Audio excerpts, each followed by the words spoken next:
একঢালা Maggi খেতে আমরা কেউই সাধারণত সেভাবে পছন্দ করি না, তবে ম্যাগিটা যদি একটু চাউমিনের মতো করে তৈরি করা যায় তাহলে তো কোনো কথাই নেই। মোটামুটি সবাই চাউমিন খেতে পছন্দ করেন। আজ বানাবো ম্যাগি দিয়ে একটা নতুন স্টাইলের চাউমিন। নমস্কার, আমি তৃপ্তি। আমার চ্যানেলের আবারও একটা নতুন রেসিপিতে আপনাদের স্বাগত। চলুন তাহলে দেখে নেওয়া যাক কীভাবে ম্যাগি দিয়ে আমি চাউমিন তৈরি করি। প্রথমে আমি একটু গরম জল করে নিয়েছি এবং তাতে সামান্য লবণ এবং সামান্য তেল দিয়ে জলটাকে ফুটতে দিয়েছি। জলটা ফুটে উঠলে আমি ম্যাগিগুলো জলের মধ্যে ছেড়ে দিচ্ছি।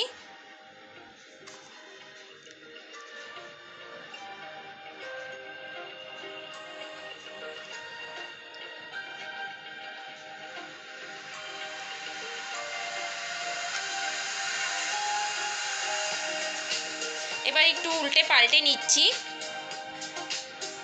যাতে ম্যাগিগুলো এপিট ওপিট দুপিটি ভালো করে সেদ্ধ হয়ে যায়।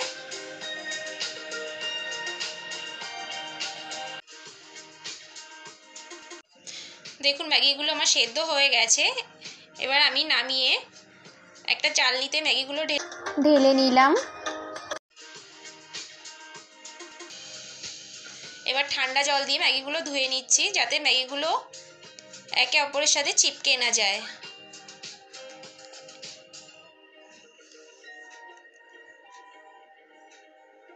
দেখুন ম্যাগিগুলো একদম ঝুরঝুরে হয়েছে। এবার আমি কিছুটা আলু, কিছুটা পেঁয়াজ এবং কিছুটা লঙ্কা কুচিয়ে নিয়েছি। একটা কড়াইতে সামান্য তেল দিয়ে গরম হতে দিলাম।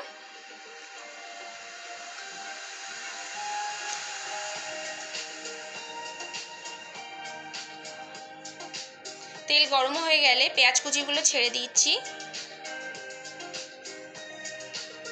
পেঁয়াজগুলো হালকা লাল করে ভেজে নেব। এর মধ্যে আমি কাটা আলুর টুকরোগুলো ছেড়ে দিচ্ছি।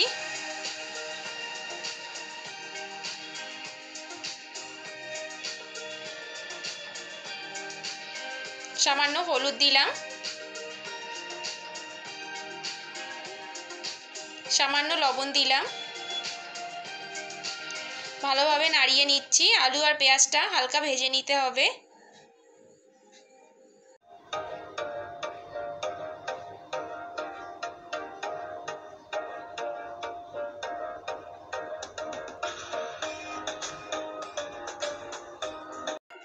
এবার একটা ঢাকনা দিয়ে ঢেকে দিলাম যাতে আলুটা গলে যায়। 10 মিনিট পর আমি ঢাকনাটা খুলে আবার হালকা নাড়িয়ে নিচ্ছি। দেখুন আলুটা প্রায় গলে গেছে। এর মধ্যে আমি কাঁচা লঙ্কা কুচিগুলো অ্যাড করছি।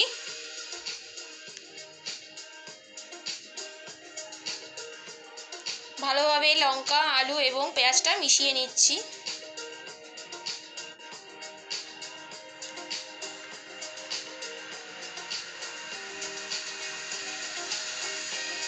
এবার আলুগুলো আমি কড়াইয়ের একটা সাইড করে নিলাম।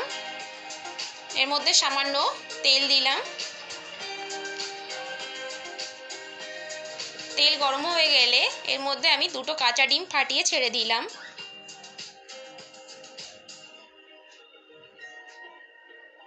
সামান্য লবণ দিলাম। এবার ডিমটা ভালোভাবে মিশিয়ে নিচ্ছি।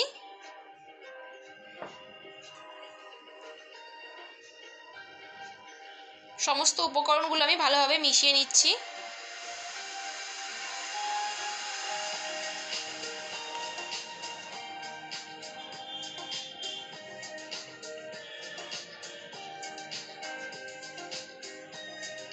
কিছুটা বাদাম অ্যাড করলাম।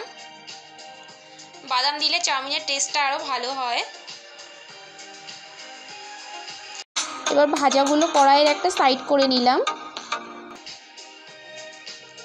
আবার সামান্য তেল অ্যাড করলাম।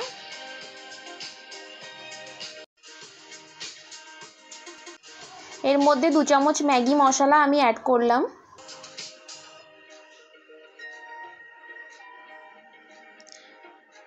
মশলার সাথে এবং সমস্ত উপকরণগুলো ভালোভাবে মিশিয়ে নিচ্ছি। মেশানো হয়ে গেলে এর মধ্যে আমি সেদ্ধ নুডলসগুলো অ্যাড করছি।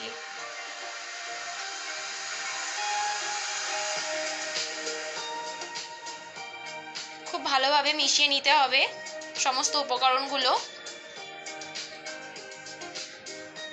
বিকেলের নাস্তায় আপনারা এভাবে বানিয়ে দেখতে পারেন এবং কেমন হয়েছে অবশ্যই কমেন্ট করে জানাবেন। এরকম নতুন নতুন রেসিপি পেতে অবশ্যই লাইক করুন আমার চ্যানেলটাতে।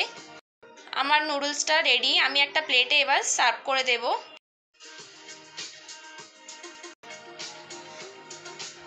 পুরো রেসিপিটা দেখার জন্য এবং শেষ পর্যন্ত আমার সাথে থাকার জন্য আপনাদের অসংখ্য ধন্যবাদ।